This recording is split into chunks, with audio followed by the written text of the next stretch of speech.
Senhor esteja convosco. Proclamação do Evangelho de Jesus Cristo, segundo Lucas. Glória a vós.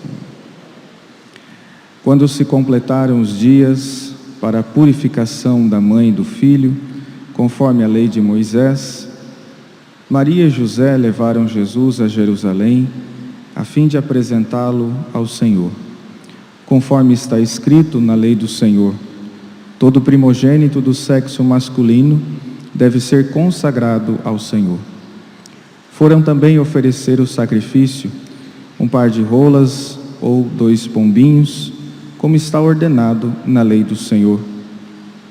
Em Jerusalém havia um homem chamado Simeão, o qual era justo e piedoso, e esperava a consolação do povo de Israel. O Espírito Santo estava com ele, e lhe havia anunciado que não morreria antes de ver o Messias que vem do Senhor. Movido pelo Espírito, Simeão veio ao templo. Quando os pais trouxeram o menino Jesus para cumprir o que a lei ordenava, Simeão tomou o menino nos braços e bendisse a Deus. Agora, Senhor, conforme a tua promessa, podes deixar teu servo partir em paz, porque meus olhos viram a tua salvação, que preparastes diante de todos os povos, luz para iluminar as nações e glória do teu povo Israel. O pai e a mãe de Jesus estavam admirados com o que diziam a respeito dele. Simeão os abençoou e disse a Maria, a mãe de Jesus: este menino vai ser causa tanto de queda como de reerguimento para muitos em Israel. Ele será um sinal de contradição. Assim serão revelados os pensamentos de muitos corações. Quanto a ti, uma espada te traspassará a alma. Palavra da salvação.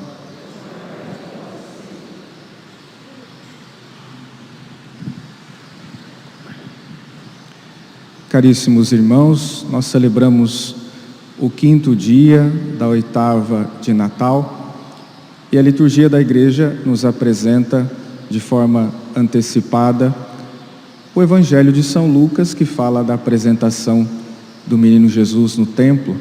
Embora ainda não seja esta a festa da apresentação, este Evangelho é muito propício para o tempo que nós celebramos, pois faz parte do grande mistério salvífico de Deus, a revelação, a encarnação de Jesus em nosso meio. Jesus é apresentado no templo. Historicamente, está relatado aqui um passo que a família de Nazaré deu conforme as leis judaicas pediam. Todo primogênito do sexo masculino, ainda nos primeiros meses de idade, deveria ser apresentado ao templo. Mas o que esta apresentação histórica que aconteceu significa para nós hoje, para nós cristãos? Vermos o menino Jesus sendo apresentado por sua mãe, por seus pais, no templo, o que isso significa para nós, pessoalmente, para você, para mim, para a igreja, para o mundo.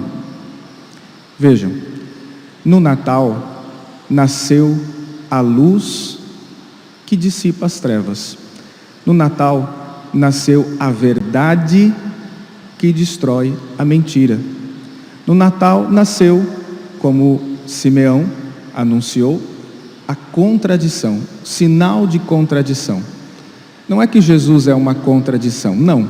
Mas Jesus veio para clarear, para trazer clareza e sabedoria para aqueles que andavam perdidos nas trevas do pecado e do erro.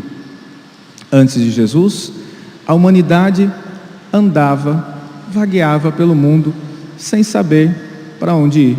Esperava, é verdade, a grande revelação do Messias, mas ninguém sabia ao certo como isso se daria.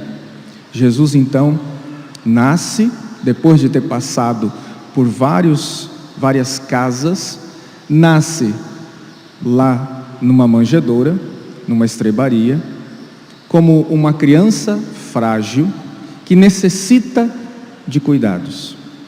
E faz isso justamente para quebrar a dureza do coração humano. Ontem, quando nós celebrávamos a liturgia, a igreja fazia memória dos santos mártires inocentes. Vejam a dureza do coração humano que é envolvido pelo pecado.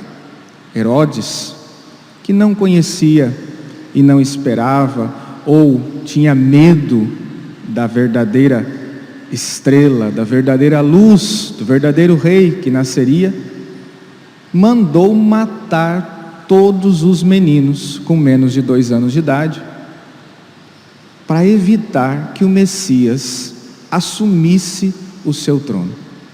É exatamente isto que o pecado faz no coração humano. Semeia uma soberba, que é a origem dos pecados, de tal forma que o ser humano se coloca no lugar de Deus. E aí é que está a revelação da contradição. Quando no coração do homem reina o pecado, reina a soberba, e o homem é capaz de tudo para fazer triunfar a sua própria vontade. Na primeira leitura da missa de hoje, São João faz um grande alerta para nós.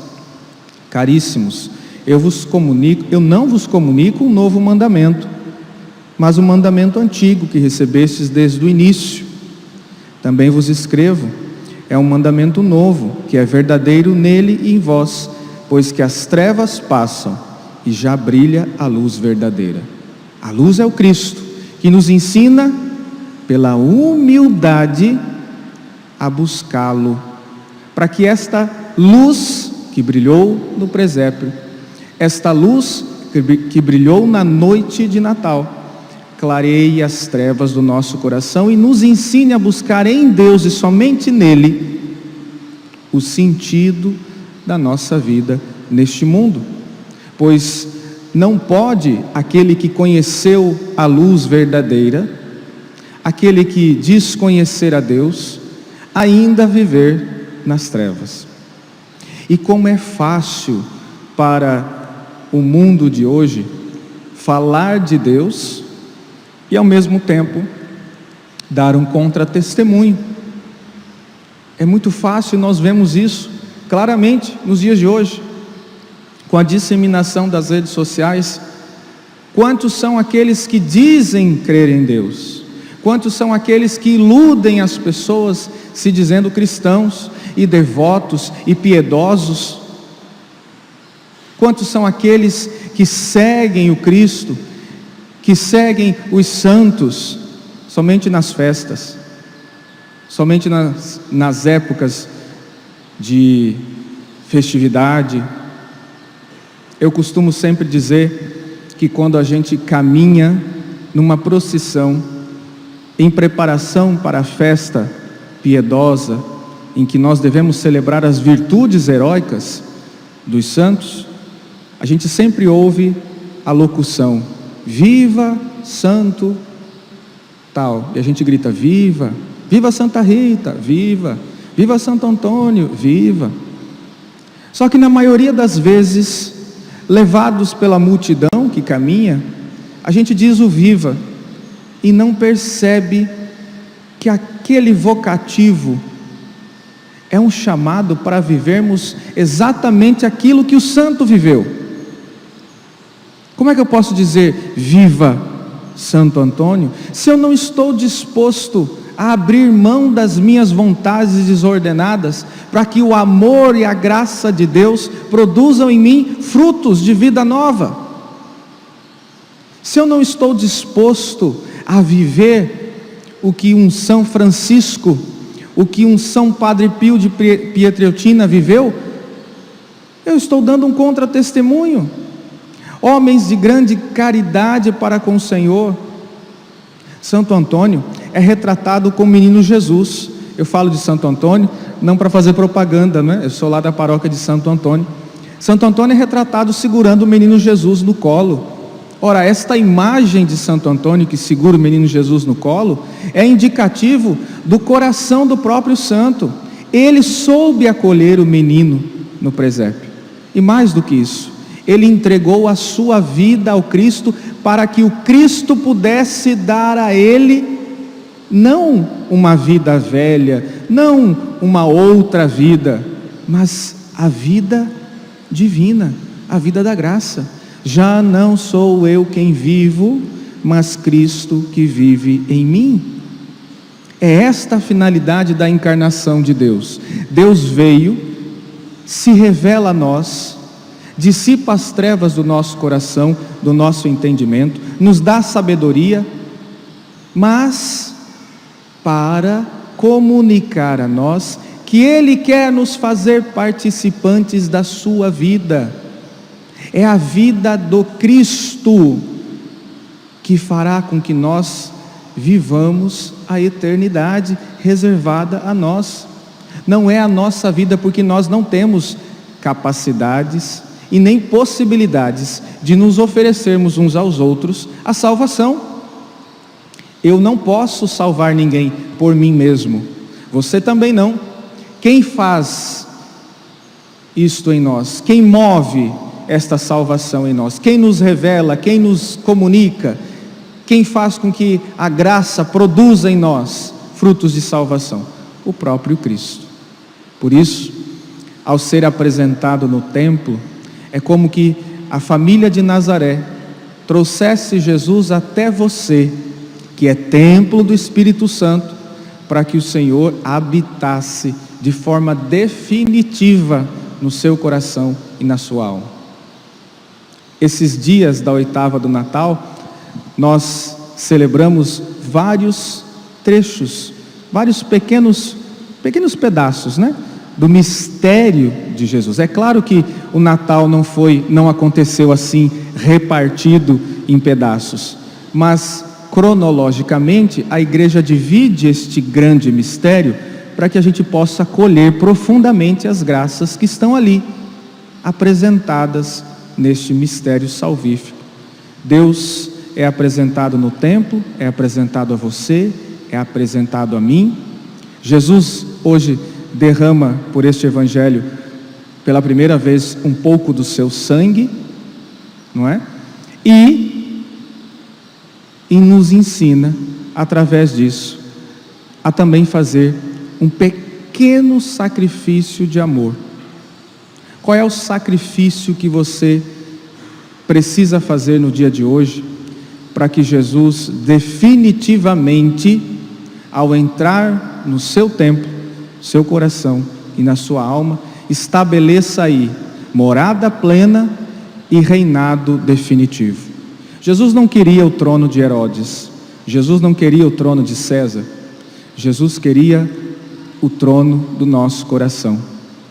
E é preciso dar a Ele, porque corremos o risco de, ao negar a Jesus o seu lugar de direito em nossa vida, corremos o risco de assumir o lugar de Deus. E aí nos fazemos semelhantes àqueles que, mesmo ouvindo falar de Deus, ainda vivem nas trevas, porque não permitem que a graça produza frutos de transformação e de vida nova. O que é que impede você de fazer esta experiência, de acolher o menino Jesus para que ele faça morada na sua vida? Precisa ainda de convencimento para fazer uma boa confissão, precisa ainda de um amadurecimento para caminhar na trilha, no caminho da santidade, buscando viver cada dia mais os sofrimentos, as graças, a fim de subir nas moradas. Precisa superar as dificuldades das camadas, não é? Eu costumo dizer também, quando a gente analisa a vida do cristão, não é?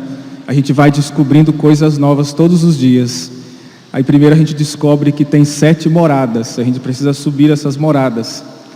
Aí depois a gente descobre que para subir essas moradas nós precisamos desenvolver as virtudes de cada um dos nossos temperamentos, que são 4.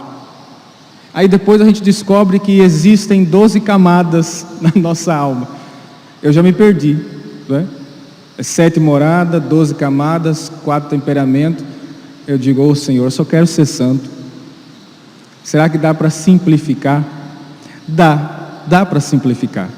É só deixar que Deus entre no seu coração e Ele faça em você aquilo que você vive tentando fazer por conta própria. Não somos nós que iremos subir as moradas, não somos nós que iremos viver as virtudes, não somos nós que daremos conta de perceber quais camadas de nossa alma ainda precisam ser revestidas pelo Cristo. Deixa Cristo entrar na sua vida, fazer morada no seu coração, habitar no templo, que é você mesmo, e deixa que Ele faça isso por você. É assim que o cristão deve viver. Já não sou eu quem vivo, mas Cristo vive em mim. Quando nós nos convencermos desta realidade e da grandeza desta festa natalina que nós celebramos todos os anos de forma repetida, nós vamos entender e compreender que o mistério da salvação é fácil, é sofrido, porque por conta dos apegos humanos, na maioria das vezes nós não estamos dispostos a abrir mão de muitas coisas pessoais para que Cristo realize em nós a transformação que Ele deseja. Mas é preciso, todos os dias, pedir a Deus: Senhor, não a mim, não a minha vontade, não o meu querer, não as minhas desordens, mas a vós, Senhor, vossa graça, vossa presença, vossa santidade, vossa vida. E aí o Senhor vai movendo em nós tudo aquilo que está desordenado. Não somos nós que faremos, mas é Cristo que habita em nós. É Cristo que é apresentado a nós como luz das nações, como verdade que dissipa o erro, que dissipa a mentira que muitas vezes nós repetidas vezes contamos para nós mesmos. Eu dou conta, eu vou ser santo. Nós não damos conta de nada, nós sequer damos conta de fazer o que deixamos de fazer ontem, sequer damos conta de retomar as coisas que nós não fizemos ontem. E se deixarmos a vida passar desta forma, a vida humana sendo levada desta forma, na procrastinação, a vida espiritual também será vivida assim. Eu deixo para depois. Ser santo é uma coisa que eu vou pensar no último dia, no último momento da morte, quando eu já estiver lá no meu leito de morte, esperando um padre milagrosamente aparecer no hospital para me dar a unção dos enfermos.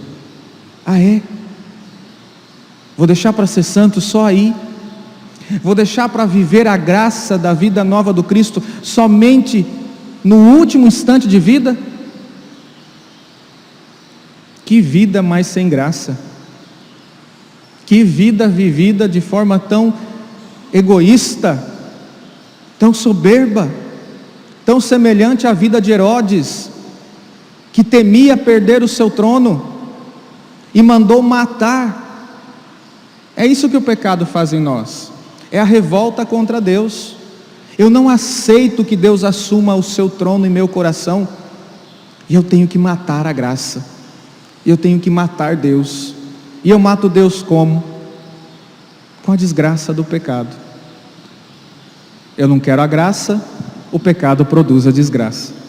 E assim a gente vai vivendo a vida de qualquer jeito, de qualquer maneira, e não sabe por que muitas vezes a gente demora para dar um passo em direção à conversão. Mas tudo acontece com os outros, comigo não acontece nada. Tem gente que já está na 5ª morada, eu ainda estou tentando entrar na primeira, sair da primeira para a segunda. Por que isso acontece comigo? Qual é o segredo? Não sou eu que faço, não é você que faz as virtudes frutificarem, não somos nós, é o próprio Cristo. Acolha Jesus que nasceu no Natal. Ofereça ao Senhor a manjedoura do seu coração. E ainda que você não tenha cobertores, ou então panos de linho puro e alvos para oferecer a Jesus, dê a Ele as palhas que está no seu coração e diga: Senhor, eu não tenho muita coisa, mas eu tenho aqui umas palhinhas, uns raminhos, e eu te ofereço para vos aquecer, e eu quero com isso que a vossa presença aqueça o meu coração tão frio, dissipe as trevas que existem na minha alma, tão impiedosa, tão indiferente, para que eu definitivamente viva a vida que me foi oferecida. Que o Senhor dê a você, neste tempo natalino, a graça de viver santamente esta novidade. Todos os anos, Jesus nasceu. E não é que Jesus nasce historicamente e materialmente todos os anos, não. Mas é que nós precisamos nos convencer, e a igreja irá repetir esta festa até o fim dos tempos, até a volta definitiva de Jesus, para que ela convença até a última alma de que é necessário oferecer a Jesus uma morada digna, um coração puro, santo, irrepreensível, manso e humilde, a fim de que Jesus mova em nós toda a transformação que a sua graça e a sua presença desejam fazer. Louvado seja nosso Senhor Jesus Cristo.